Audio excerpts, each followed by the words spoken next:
বড়ই কষ্ট লাগে। তারপরেও কিছু না বলে পারা যায় না। বাংলাদেশের 95% মানুষ চাচ্ছে ডক্টর ইউনূস থাকুক, কারণ বাংলাদেশের মানুষ অনুভব করছে যে ডক্টর ইউনূসই অরিজিনাল মানুষ, যে দেশকে ভালোবাসে। আর যারা দেশকে ভালোবাসে না তারা শুধু নির্বাচন নির্বাচন আর নির্বাচন। সত্যিকার অর্থে দেশপ্রেমিক তারাই যারা দেশের ভালোর জন্য সাপোর্ট করে। আরে ভাই, আমি সব দলের নেতাদের বলি যে ডক্টর ইউনূস ভালো কাজ করতেছে, আপনারা তাকে সাপোর্ট করেন। আপনারা তো ভালো চান দেশের, আপনারা তাকে সাপোর্ট করে দেশটাকে একটু ভালো পজিশনে যেতে দেন। নইলে এর ফলটা সবাই ভোগ করতে হবে। এর যে কুফল, এর যে বিপদ, এর ফলটা সবাইকে ভোগ করতে হবে। সোজা কথায় বলতে কি, মীর জাফর মনে করেছিলেন যে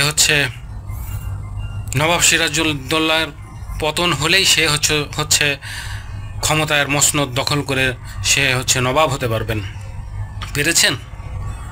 পেরেছেন সে নবাব হতে? সে মসনদে বসার সুযোগও সে পায়নি। বাঙালির কপালে এরকম দুর্ভোগ। একটা ছোট বাচ্চাও সবসময় আগুনকে নিয়ে খেলা করতে চায়, তাই বলে কি আগুন নিয়ে খেলা করতে দেওয়া যাবে? এখন রাজনীতি বড় যে দলগুলো আছেন তারা আগুন নিয়ে খেলা করার জন্য প্রস্তুত, কিন্তু কতদিন তারা এটা নিয়ে খেলা করবে? আমার সাধারণ জনগণের কাছে প্রশ্ন যে ঠিক আছে, নির্বাচন হোক, নির্বাচনে একটা দল ক্ষমতায় যাবে, যাওয়ার পরে তারা কি এই ক্ষমতা ব্যবহার করতে পারবে? তারা এই ক্ষমতা ব্যবহার করে কি দেশকে রক্ষা করতে পারবে? যে দেশকে রক্ষা করার মতো মানুষ তাকে আমরা সরিয়ে দিচ্ছি, যে দেশের উন্নয়ন করতে পারতো তাকে আমরা সরিয়ে দিচ্ছি। আর যারা দেশকে রক্ষা করতে পারবে না তারা নিজেরাও জানে যে আমরা দেশকে রক্ষা করতে পারবো না। ফ্যাসিস্ট সরকার দেশকে রক্ষা করতে পারে নাই, আবার নতুনভাবে যদি কোনো ক্ষমতাশীল দল ক্ষমতায় যায় তাহলে তারাও দেশকে রক্ষা করতে পারবে না। সাধারণ মানুষ কিন্তু কেন এখন পর্যন্ত সোচ্চার হচ্ছেন না? বাঙালির কপালে এখন পর্যন্ত কেন দুর্ভোগ? বাঙালির কপালে এখন পর্যন্ত দুর্ভোগের একটাই কারণ, সেটা হচ্ছে বাঙালি বুঝে না।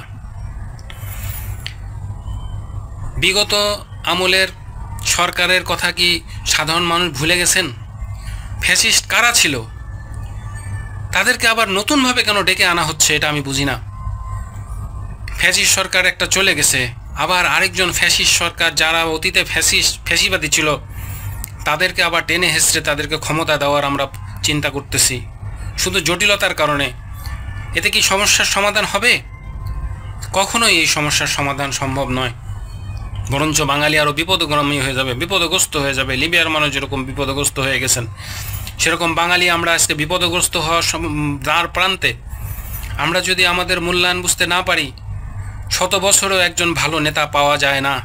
ডক্টর ইউনূসকে আমরা পেয়েছিলাম, সততার সম্পন্ন একজন মানুষকে আমরা পেয়েছিলাম, যাকে দিয়ে দেশের উন্নয়ন হতো, দেশের মানুষ অনেক ভালো করতে পারত। আজকে কষ্ট লাগে যে দেশের উন্নয়ন করা সম্ভব হবে না। দেশের আর নির্বাচন হওয়ার পরে যে দল ক্ষমতায় যেতে চাচ্ছেন সেই দল যদি ক্ষমতায় যান, সেই দলও দেশকে পরিচালনা করতে পারবে না। কারণ একজন ছোট বাচ্চা কখনো আগুন নিয়ে খেলতে পারবে না, তার হাত পুড়ে যায়। আমরা জোর জুলুম করে নির্বাচন দেওয়ার পরে বাংলাদেশের মানুষ আবার সেই আগেকার মতো বিপদগ্রামী হয়ে যাবে, রাস্তাঘাটে চলাফেরা করা মুশকিল হয়ে পড়বে। আমরা বুঝতেছি না, আমরা শুধু দেখতে চাচ্ছি ক্ষমতা ক্ষমতা ক্ষমতা। আসলে এটা সাধারণ জনগণেরা বুঝতেছে না।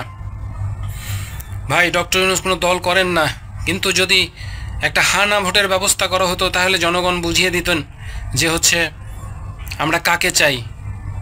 আমরা সাধারণ জনগণ, আমরা সাধারণ মানুষ, শান্তিকামী মানুষ, আমরা শান্তি চাই।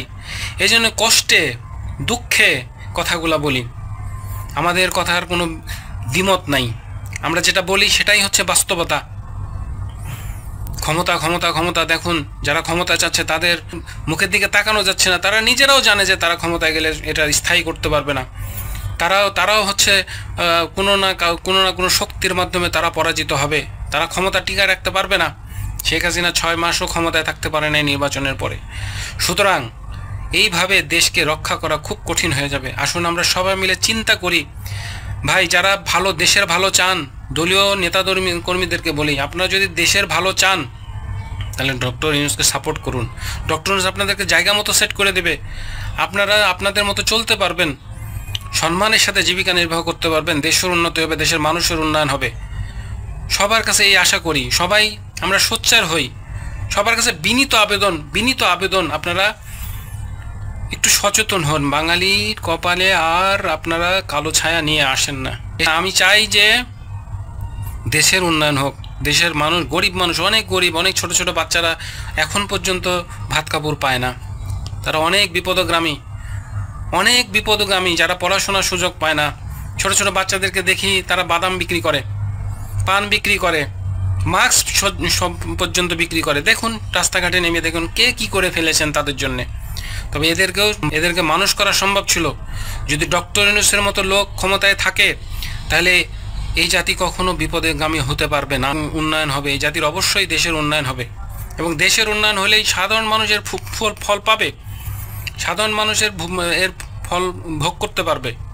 কিন্তু যদি আমরা ভুল করি, বারবার যদি আমরা ভুল করে যাই, সেই ভুলের খেসারত কিন্তু আমাদেরকে আবার দিতে হবে। 54 বছরে আমরা কিন্তু স্বাধীনতা খালি নামে শুনেছি, অনেক বিপদগ্রস্ত আমরা, কিন্তু এর সুফল আমরা ভোগ করতে পারি নাই। আজকে একটা নিরপেক্ষ সঠিক সরকার যে দেশের উন্নয়ন করতে চান তাকে আমরা আগাতে দিচ্ছি না। এটা আমাদের নিজের ক্ষতি, এটা আমাদের নিজের ভুল। নবাব সিরাজউদ্দৌলাকে হত্যা করে মীর জাফর কী চেয়েছিলেন? সে কি বাঁচতে পেরেছেন? সুতরাং পুনরাবৃত্তি হচ্ছে বারে বারে। কিন্তু আমাদের কিন্তু বোঝা উচিত, আমাদের আরও সচেতন হওয়া উচিত, আমাদের একজন ভালো নেতাকে সাপোর্ট করা উচিত। দেশটা ভাই ভালো জায়গায় গেলে আপনারাও ভালো জায়গায় চলে যাবেন, ভালো পজিশনে যাবেন। আপনারা নেতা, আপনারা দেশের ভালো চান, তাহলে দেশের উন্নয়ন হবে, সাধারণ জনগণের উন্নতি হবে। আর যদি আপনারা জোরপূর্বক এই ধরনের জটিলতা সৃষ্টি করতে থাকেন তাহলে আমাদের রিজেকে যদি না থাকে তাহলে হবে না। আল্লাহ পাক যদি মানুষকে হেদায়েত দান করেন তাহলেই মানুষ হেদায়েত প্রাপ্ত হন। আমরা জানি না কি ভবিষ্যতে হতে যাচ্ছে, তবে যেটা হচ্ছে সেটা মনে হচ্ছে যে ভালো হবে না। আর আমরা দোয়া করি যেন সবাইকে আল্লাহ পাক বুঝ দান করেন এবং একটা সুষ্ঠু জাতি এবং দেশের যেন উন্নয়ন হয় সেই কামনা করি। আল্লাহ হাফেজ।